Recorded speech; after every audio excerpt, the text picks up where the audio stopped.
Nå ankommer prisvinnerens bil, Borggården her utenfor rådhuset, hvor Nobelkomiteens leder Berit Reiss-Andersen og sekretær Olav Njølstad står klare og venter på ham. Statsministeren har hatt et relativt kort opphold i Norge og kom til landet i går kveld, og han kommer nå fra audiens på slottet, slik det er vanlig for de som tildeles Nobels fredspris. Kongeparet og kronprinsparet de vil komme i egne biler om kort tid, og er de siste gjestene som ankommer det fullsatte rådhuset, hvor seremonien straks starter. Og vi hører tilrop fra ivrige tilhengere av statsministeren ute i Borggården. Nå skal de ta veien inn i det flotte rådhuset i Oslo. Og her sikrer også noen av fotografene sine bilder. Dere ser sikkert hvordan rådhussalen er vakkert dandert med blomster. Det er svenske Torbjørn Åkesson som for 24. gang er ansvarlig for design. Hovedblomsten er amaryllis. I tillegg ser vi ileksbær, rød kornell, nelliker, og foran publikum så ser vi Etiopias nasjonalblomst, kala, som er den gule vi ser i bildet her.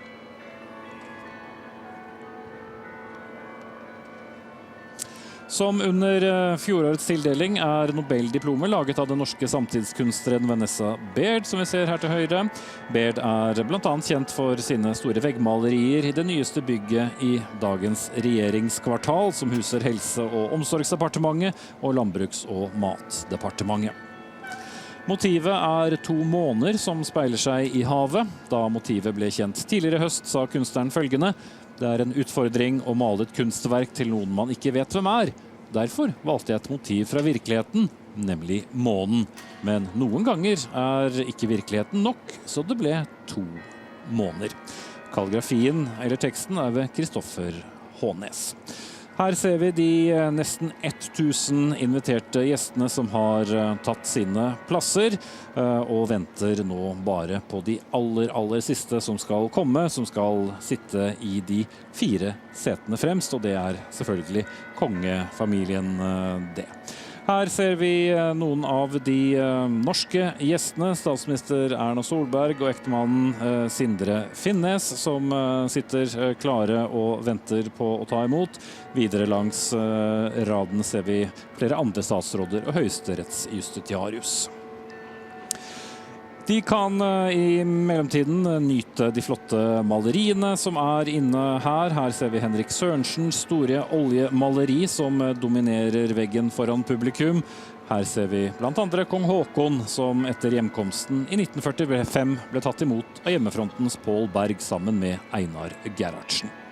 I øverste delen av maleriet finner vi kvinneskikkelsen Barmhjertigheten, som gir et gulleple til et barn. På motsatt side av salen, over selve hovedinngangen, har vi Alf Rolfsens 165 kvadratmeter store freske. Da ser vi bilene ankomme fra slottet. Det er kong Harald og dronning Sonja som sammen med kronprins Haakon og kronprinsesse Mette-Marit er de aller siste som ankommer rådhuset. Her hilser de på Oslos ordfører Marianne Borgen. De skal nå gå opp trappen inn til rådhuset, hvor de om kort tid vil bli tatt imot av en fanfare. Før vi kommer så langt skal også prisvinneren gjøre sin entré i rådhuset, men kongefamilien er altså de siste. Og det er en svært stille sal nå.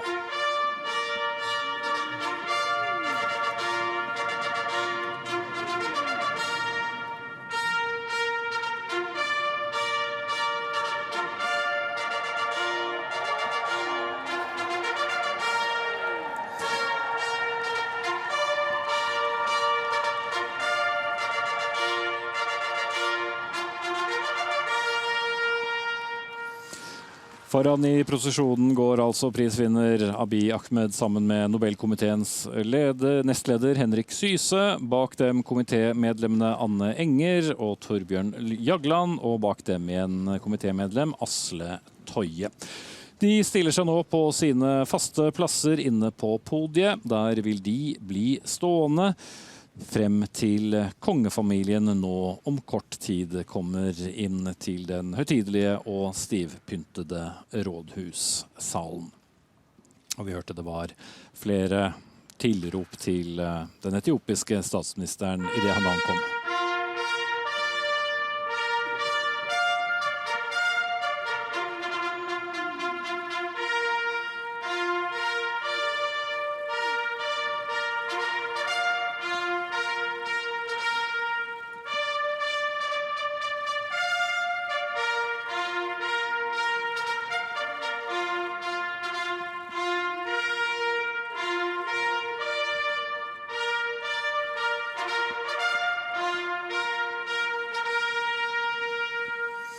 Hans Majestet Kong Harald ifølge med Nobelkomitéleder Berit Reiss-Andersen, Hennes Majestet Dronning Sonja med Olav Njølstad, kronprins Håkon og kronprinsesse Mette-Marit kom bak, og deretter så vi Oslos ordfører Marianne Borgen sammen med kongens adjutant.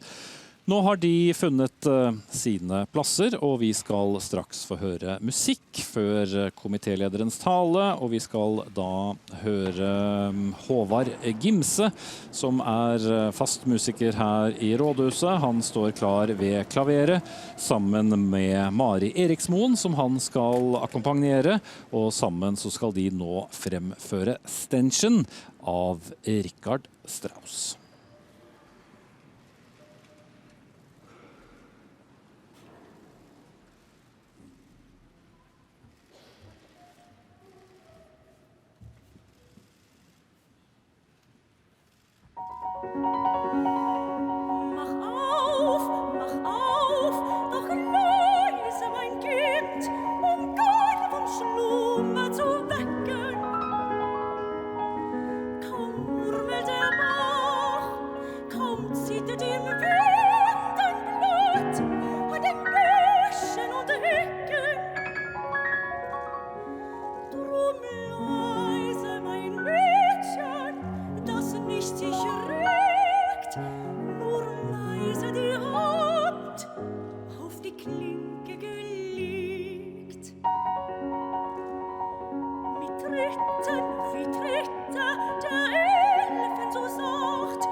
Håvard Gimse og Mari Eriksmoen. Neste post på programmet er da at Nobelkomiteens leder Berit Reiss-Andersen skal holde tale med begrunnelsen for årets fredspris. Your Majesties, Your Royal Highnesses, Nobel Peace Prize laureate, Your Excellencies, distinguished guests, ladies and gentlemen. The Norwegian Nobel Committee has awarded the Nobel Peace Prize for 2019 to Ethiopian Prime Minister Abiy Ahmed. Prime Minister Abiy, the award bestowed upon you rests on three major achievements. First, your crucial role in creating peace between Eritrea and Ethiopia. And second, your efforts to build democracy in Ethiopia by strengthening civil liberties and developing institutions. And third, but not least, the award is given to you for your contribution to peace and reconciliation processes in East and Northeast Africa. For almost 3 decades, there has been serious discord between Eritrea and Ethiopia, at times even full war between the two countries. The hostilities have involved land disputes, military clashes along your common borders, and a permanent breach in diplomatic and political relations. Since 2002, it has been developed into what has become known as a no peace, no war situation. Prime Minister Abiy, you have been called the man of the moment, since during your first days in office as Prime Minister, you recognized the impetus which the transitional moment gave you and swiftly addressed the deadlocked situation. You seized the initiative and were the main architect behind the peace negotiations that were successfully conducted with Eritrea. However, without the positive response of President Isaias Afwerki, the conclusion of the two peace treaties would not have been possible. This has brought significant changes. The two nations of Eritrea and Ethiopia have in fact declared peace. That in itself is a major step forward. The peoples of the two countries are increasingly able to travel and reunite. Border disputes have been settled, and demarcation lines have been drawn up in accordance with the arbitration ruling of an international boundary commission back in 2002. Political and diplomatic relations have been restored.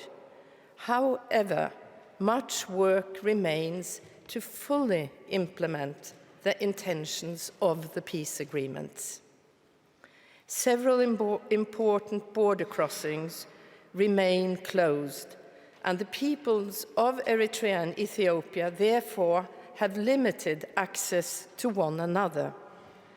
The peace agreements also incorporate ambitions of social, cultural, and economic development. At present, this work seems to be at a standstill.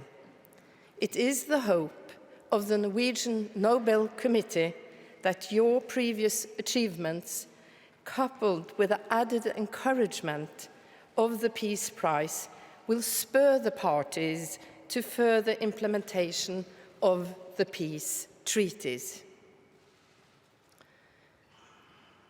Dr. Abiy Ahmed, you were appointed Prime Minister in a country facing multitudes of challenges. Regional and ethnic divides have resulted in approximately 3 million internally displaced persons. These people are homeless within their own country and desperately need to return to their communities. You are also confronted with the daunting task of stimulating economic development, battling unemployment, and improving education, healthcare, and infrastructure. All of these tasks are critical building blocks in the process of constructing peace. The concept of peace must incorporate social justice and material improvement that will benefit all people. During your first 100 days as Prime Minister, you took several firm initiatives to promote peace and democratic reform in your country. A strong statement was made when you appointed women to 50% of the ministerial posts in your cabinet. As a woman myself, I would say that this is a wise move. An equally wise move has been to appoint the world's second Minister of Peace, another woman, naturally, Mrs. Muferiat Kamil, who is present here today.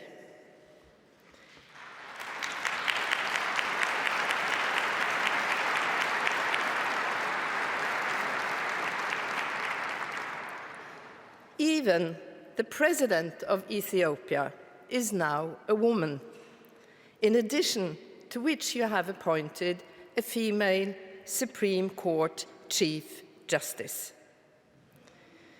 Mr. Prime Minister, lifting the existing state of emergency was a matter of urgency for you. You granted amnesty to thousands of political prisoners, thereby acknowledging that opposition is part of a healthy democratic environment.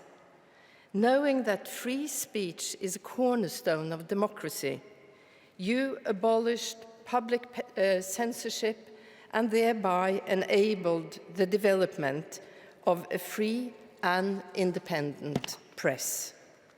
You have strengthened civil society by taking a strong stance against corruption and bribery in the public sector. You have declared a commitment to hold free and democratic elections, which are a prerequisite for true democracy. The Norwegian Nobel Committee stands behind you and supports you and your efforts for a democratic, peaceful society. In recognizing your work by awarding you the Nobel Peace Prize, we were not expressing an opinion on how or if you should lead the Ethiopian people in the future. The leadership of Ethiopia and its political platform must be decided by Ethiopian people and the Ethiopian people alone. Our award is based on the will of Alfred Nobel, and we recognize your endeavors being in the true spirit of that will. You have chosen a path that we believe will consolidate peace and prosperity in your country. Dr. Abiy Ahmed, we are aware that during the course of your life, you have walked several different paths. You were born into a traditional family of simple means, to a mother who was an Amhara Orthodox Christian and to a father who was an Oromo Muslim. Diversity seems to be in your origin. As an adult, you had a long military career, including participation in a United Nations peacekeeping operation in Rwanda, and before permanently entering Ethiopian politics, you held the rank of Lieutenant Colonel. On top of that, you have been able to complete your PhD at the Institute of Peace and Security Studies at the University of Addis Ababa. And please permit me to also add a personal trait to your list of merits: your profound humility. You rarely speak publicly of your achievements and your success.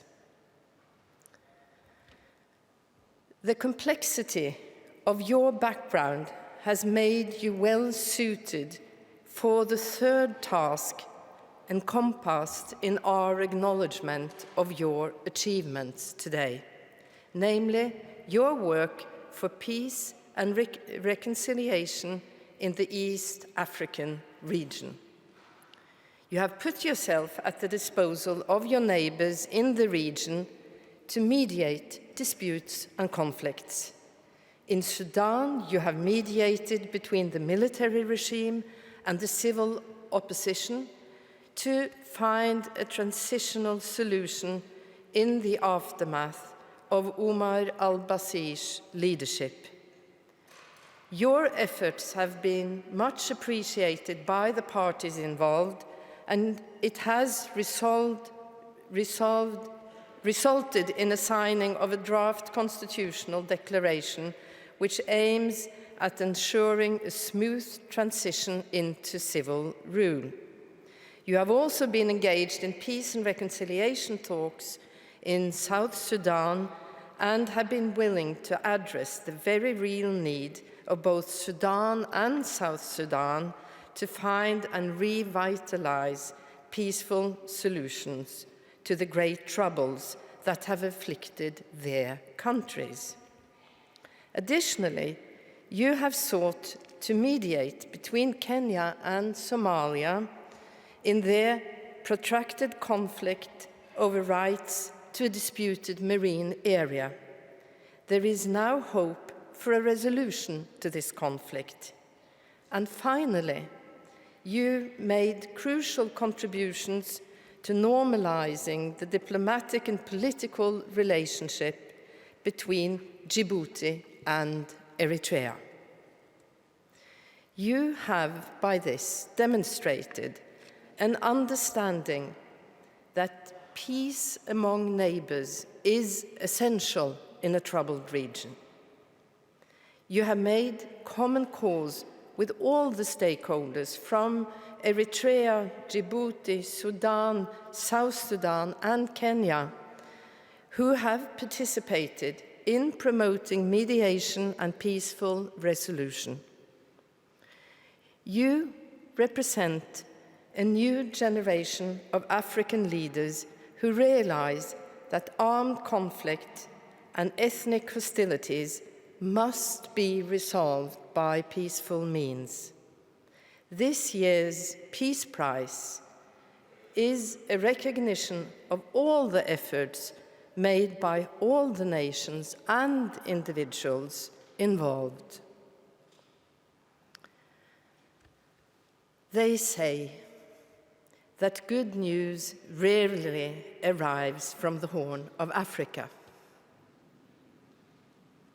Historically, good news did in fact come from Africa.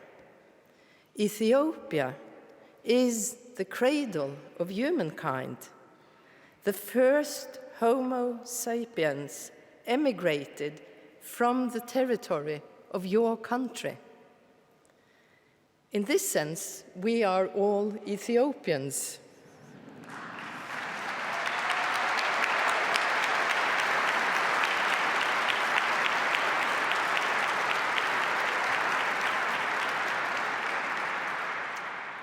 Your country has a unique history, also within an African context, since it was never colonialized by any Western power. It is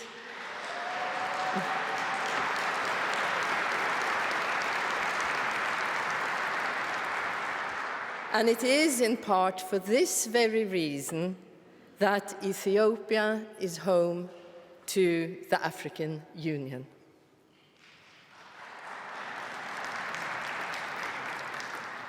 But the good news of today is your endeavors to establish a new order of peace initiatives, openness, and peaceful mediation to find new solutions to old disputes.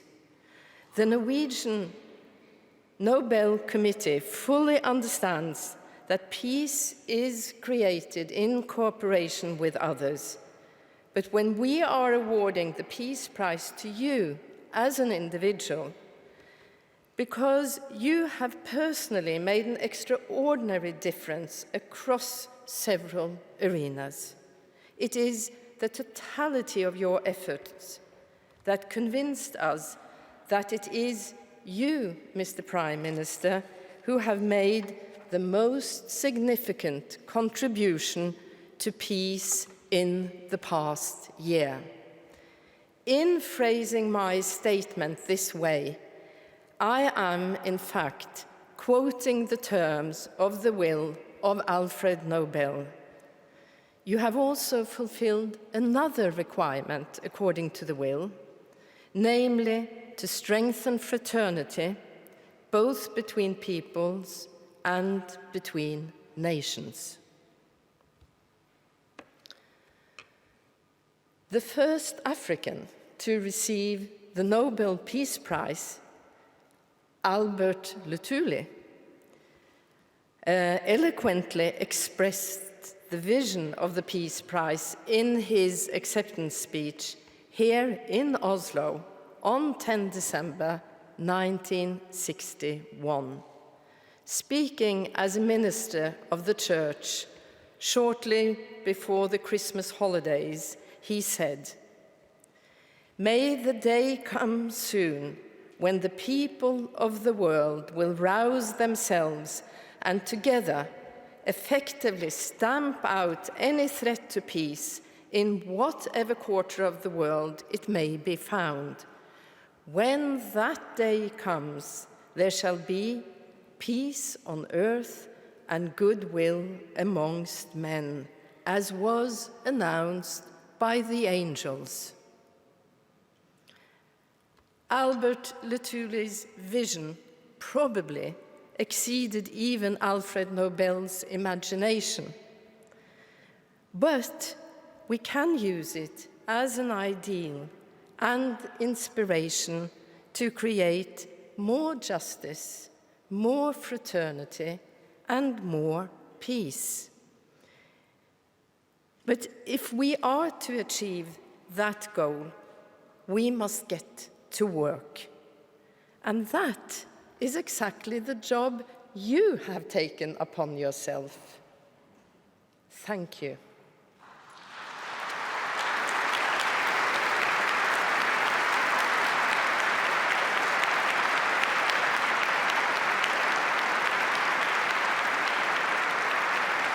Da er begrunnelsen gitt, og nå skal om kort tid kanskje verdens mest prestisjefylte pris deles ut. Og det var mange rørte ansikter på de første radene på prisvinnerens side av salen.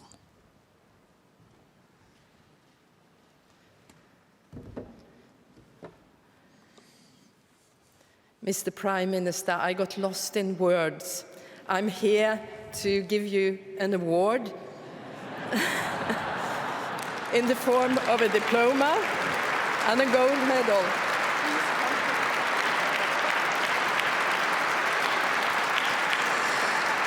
Og der får Abiy Ahmed både diplom og gullmedalje som bevis.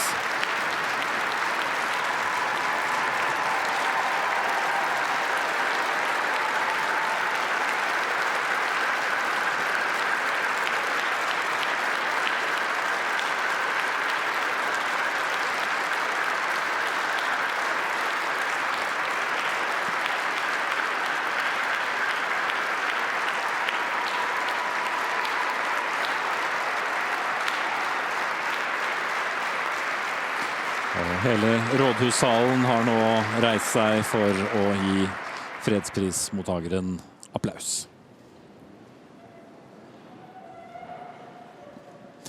Det skal nå bli mer musikk, og det fra prisvinnerens hjemland. Vi skal om kort tid få høre den etiopiske popartisten og låtskriveren som er kjent under artistnavnet Betty G.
Sin Yalada, eller Kom igjen da, som denne tittelen betyr på norsk, fremført av den etiopiske stjernen Betty G, som under den afrikanske musikkseremonien All African Music Awards var nominert til 7 priser og vant 3 av dem. I now call upon the Nobel Peace Prize laureate of 2019 to come forward and give his Nobel lecture. Prime Minister. Og vi fremme ved selve Nobelforedraget ved Etiopias statsminister Abiy Ahmed.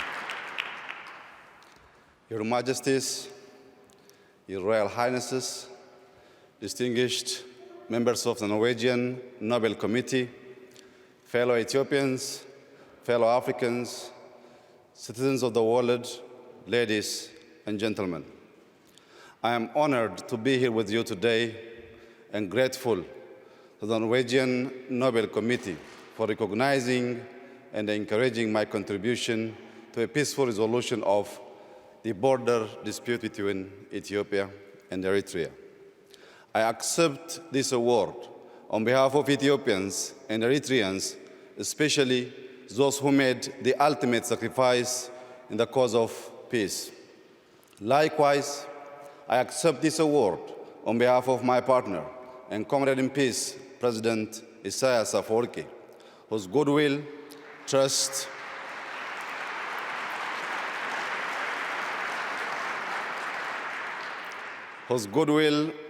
and commitment were vital in ending the 2-decade deadlock between our countries. I also accept this award on behalf of Africans and citizens of the world for whom the dream of peace has often turned into a nightmare of war. Today, I stand here in front of you talking about peace because of faith. I crawled my way to peace through the dusty trenches of war years ago. I was a young soldier when war broke out between Ethiopia and Eritrea. I witnessed firsthand the ugliness of war in frontline battles. There are those who have never seen war but glorify and romanticize it. They have not seen the fear. They have not seen the fatigue. They have not seen the destruction or heartbreak, nor have they felt the mournful impotence of war after the carnage. War is the epitome of hell for all involved. I know because I have been there and back. I have seen brothers slaughtering brothers on the battlefield. I have seen older men, women, and children trembling in terror under the deadly shower of bullets and artillery shells. You see, I was not only a combatant in war, I was also a witness to its cruelty and what it can do to people. War makes for bitter men, heartless and savage men. 20 years ago, I was a radio operator attached to an Ethiopian army unit in the border town of Badme. The town was the flashpoint of the war between the two countries. I briefly left the foxhole in the hopes of getting a good antenna reception. It took only but a few minutes, yet upon my return, I was horrified to discover that my entire unit had been wiped out in an artillery attack. I still remember my young comrade in arms who died on that ill-fated day. I think of their families too. During the war between Ethiopia and Eritrea, estimated 100,000 soldiers and civilians lost their lives. The aftermath of the war also left untold numbers of families broken. It also permanently shattered communities on both sides. Massive destruction of infrastructure further amplified the post-war economic burden. Socially, the war resulted in mass displacements, loss of livelihoods, deportation, and denationalization of citizens. Following the end of active armed conflict in June 2000, Ethiopia and Eritrea remained deadlocked in stalemate of no war, no peace for 2 decades. During this period, families were split over borders, unable to see or talk to each other for years to come. Tens of thousands of troops remained stationed along both sides of the border. They remained on edge, as did the rest of the country and region. All were worried that any small border clash would flare into a full-blown war once again. As it was, the war and the stalemate that followed were a threat for regional peace, with fears that a resumption of active combat between Ethiopia and Eritrea would destabilize the entire home region. And so, when I became Prime Minister about 18 months ago, I felt in my heart that ending the uncertainty was necessary. I believed peace between Ethiopia and Eritrea was within reach. I was convinced that the imaginary wall separating our 2 countries for much too long needed to be torn down. And in its place, a bridge of friendship, collaboration, and goodwill has to be built to last for ages. That's how I approached the task of building peace, a peace bridge with my partner, President Isaias Afwerki. We were both ready to allow peace to flourish and shine through. We resolved to turn our swords into plowshares and our spears into pruning hooks for the progress and prosperity of our people. We understood our nations are not enemies, and instead we were victims of the common enemy called poverty. We recognized that while our 2 nations were stuck on all the grievances, the world was shifting rapidly and leaving us behind. We agreed we must work cooperatively for the prosperity of our people and our region. Excellencies, ladies and gentlemen, today we are reaping our peace dividends. Families separated for over 2 decades are now united. Diplomatic relations are fully restored. Air and telecommunication services have been reestablished, and our focus has now shifted to developing joint infrastructure projects that will be a critical lever in our economic ambition. Our commitment to peace between our 2 countries is ironclad. One may wonder how it is that a conflict extending over 20 years can come to an amicable resolution. Allow me to share with you a little about the beliefs that guide my actions for peace. I believe that peace is an affair of the heart. Peace is a labor of love. Sustaining peace is hard work, yet we must cherish and nurture it. It takes a few to make war, but it takes a village and a nation to build peace. For me, nurturing peace is like planting and growing trees. Just like trees need water and good soil to grow, peace requires unwavering commitment, infinite patience, and goodwill to cultivate and harvest its dividends. Peace requires good faith to blossom into prosperity, security, and opportunity. In the same manner, trees absorb carbon dioxide to give us life and oxygen. Peace has a capacity to absorb the suspicion and doubt that may cloud our relationship. In return, it gives back hope for the future, confidence in ourselves, and faith in humanity. The humanity I speak of is within all of us. We can cultivate and share it with others if we choose to remove our masks of pride and arrogance. When our love for humanity outgrows our appreciation of human vanity, then the world will know peace. Ultimately, peace requires an enduring vision, and my vision of peace is rooted in the philosophy of Maddamar. Maddamar, an Amharic word signifies synergy, convergence, and teamwork for a common destiny. Madamar is a homegrown idea that is reflected in our political, social, and economic life. I like to think of Madamar as a social compact for Ethiopians to build a just, egalitarian, democratic, and human society by pulling together our resources for our collective survival and prosperity. In practice, Madamar is about using the best of our past to build a new society and a new civic culture that thrives on tolerance, understanding, and civility. At its core, Madamar is a covenant of peace that seeks unity in our common humanity. It pursues peace by practicing the values of love, forgiveness, reconciliation, and inclusion.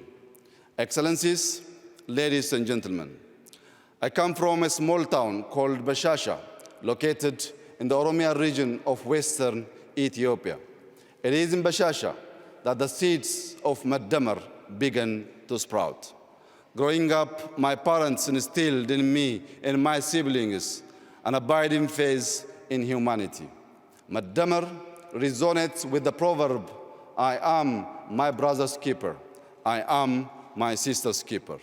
In my little town, we had no running water, electricity, or paved roads, but we had a lot of love to light up our lives.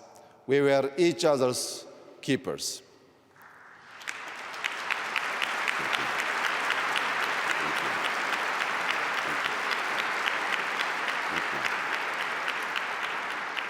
Faith, humility, integrity, patience, gratitude, tenacity, and cooperation, of course, are like a mighty stream.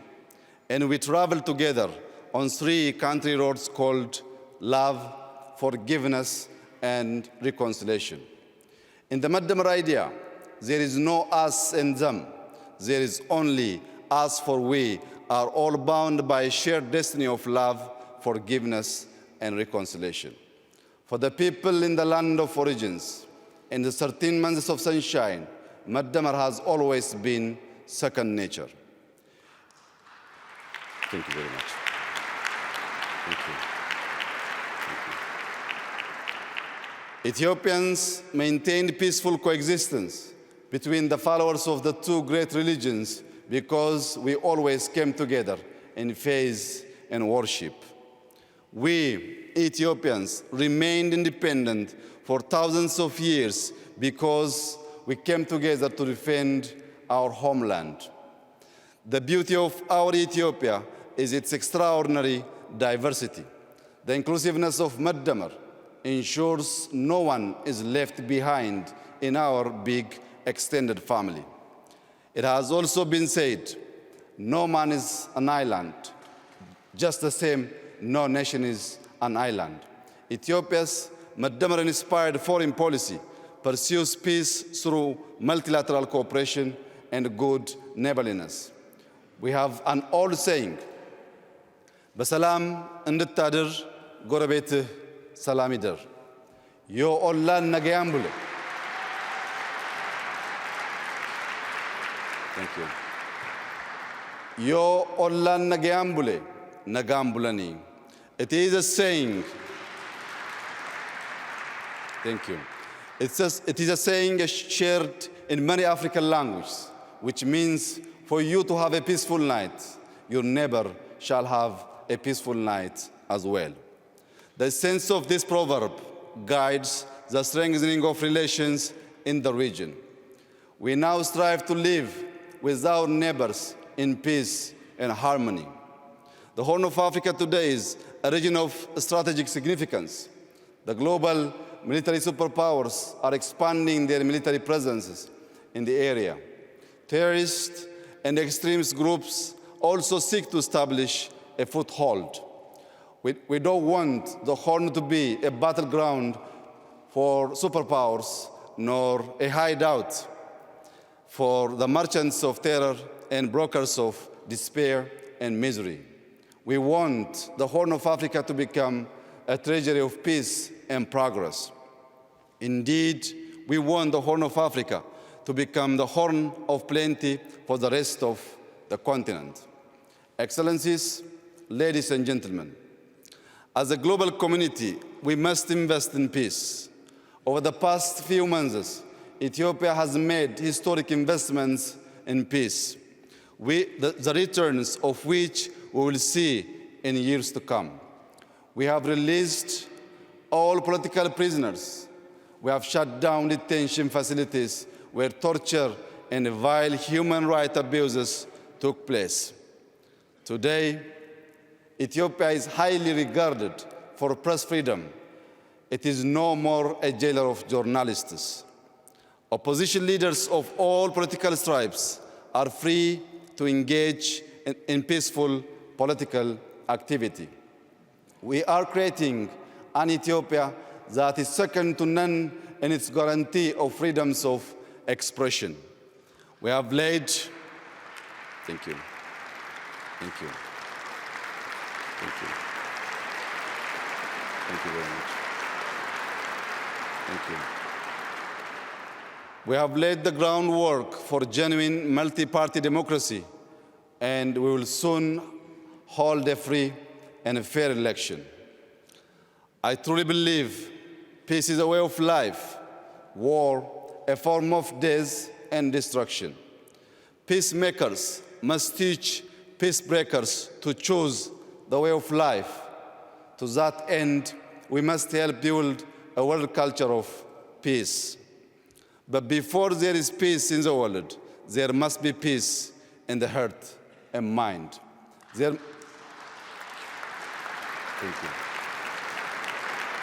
Thank you. There must be peace in the family, in the neighborhood, in the village, and the towns and cities. There must be peace in and among nations. Excellencies, ladies and gentlemen, there is a big prize for enduring peace. A famous protest slogan that proclaims "No justice, no peace" calls to mind that peace thrives and bears fruit when planted in the soil of justice. The disregard for human rights has been the source of much strife and conflict in the world. The same holds in our continent, Africa. It is estimated that some 70% of Africa's population is under the age of 30. Our young men and women are crying out for social and economic justice. They demand equality of opportunity and an end to organized corruption. The youth insist on good governance based on accountability and transparency. If we deny our youth justice, they will reject peace. Standing on this world stage today, I would like to call upon all my fellow Ethiopians to join hands and help build a country that offers equal justice, equal rights, and equal opportunities for all its citizens.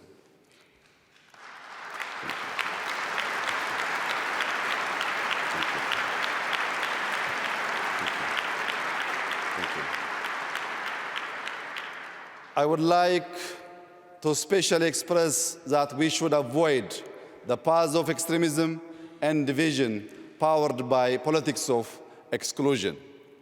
Our accord hangs in the balance of inclusive politics. The evangelists of hate and division are wreaking havoc in our society using social media. They are preaching the gospel of revenge and retribution on the airwaves.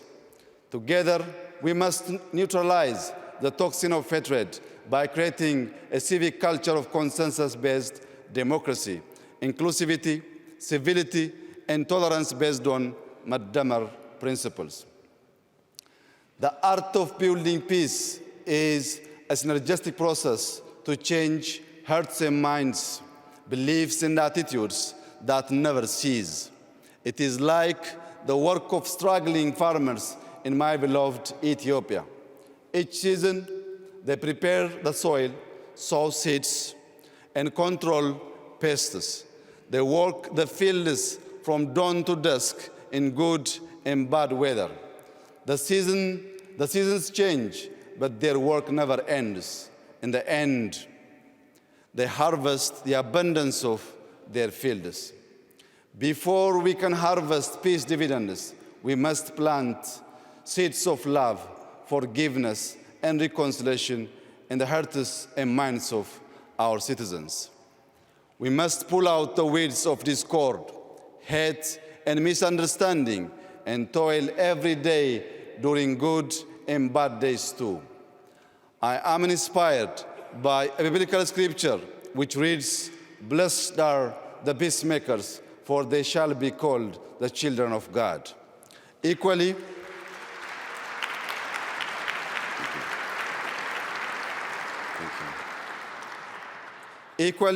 I am also inspired by Holy Quran verses which reads, "Humanity is but a single brotherhood, so make peace with your brethren." Thank you very much. Thank you. I am committed to toil for peace every single day, and in all seasons, I am my brother's keeper. I am my sister's keeper too. I have promises to keep before I sleep. I have miles to go on the road of peace.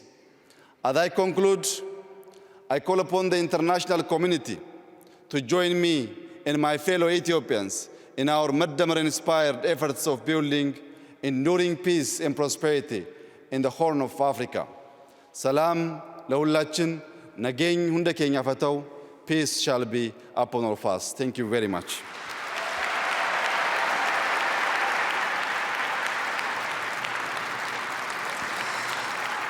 Stående applaus for Nobel-foredraget til fredsprisvinner Etiopias statsminister Abiy Ahmed.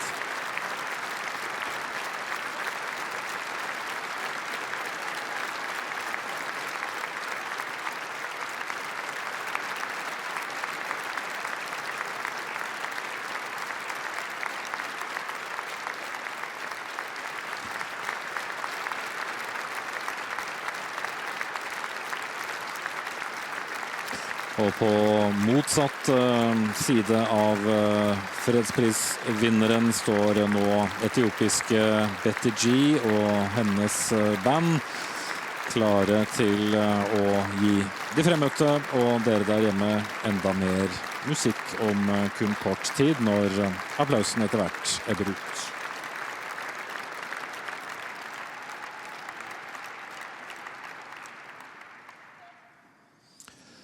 Da skal Betty G, hjulpet av flere korister, fremføre melodien Hagere, som betyr farvel på norsk.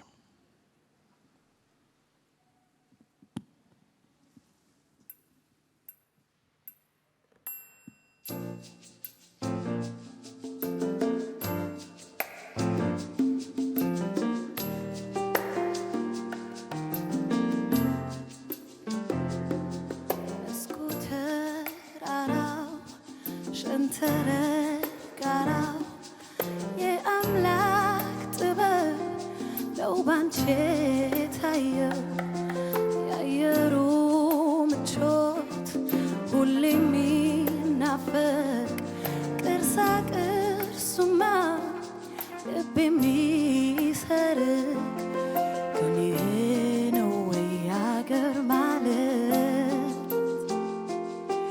ለዚህስ ብቻ ነው የሞቱለት የተፎከረው የተለቀሰው የአባቶቻችን ደም የፈሰሰው ለቡናው ነበር ወይስ ለእንጀራው ለአራዊቱ ለአፈር ለሜዳው ኧረ ይሄ ነው ወይ አገር ማለት ለዚህስ ብቻ ነው ወይ የሞቱለት ኧረ ይሄ ነው ወይ አገር ማለት ለዚህስ ብቻ ነው ወይ ምን ሞትለት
in the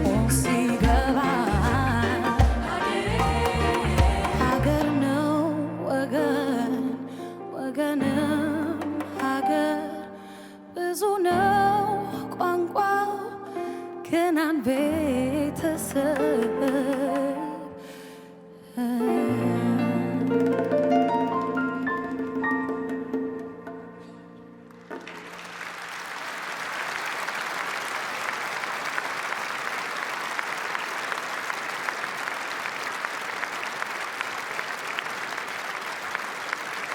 Hagere, eller Farvel, var det den etiopiske popartisten Betty G og hennes band og korister fremførte for gjestene. Og vi begynner å nærme oss slutten på denne seremonien.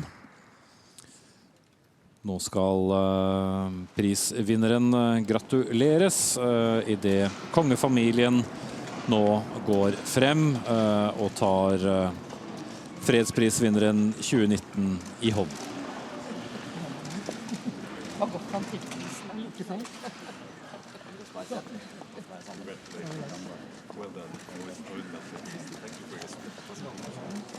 Også hele Nobelkomiteen tas I hendene av den kongelige norske familie.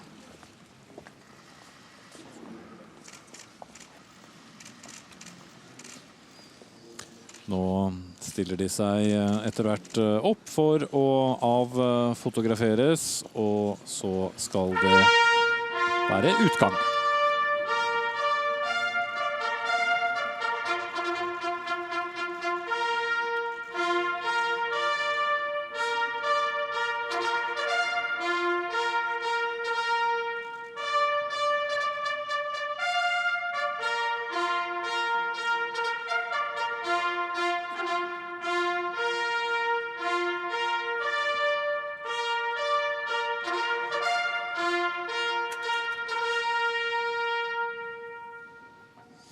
Og de forlater da salen I samme rekkefølge som de kom. Dere hører kanskje klokkespillet I Oslo og Rådhus nå. Det Laura Marie Rueslåtten som spilte på klokkespillet både ved inngang og utgang. Vi hører nå Sonata for Bayard av den belgiske komponisten og dirigenten Jeff van Hoof.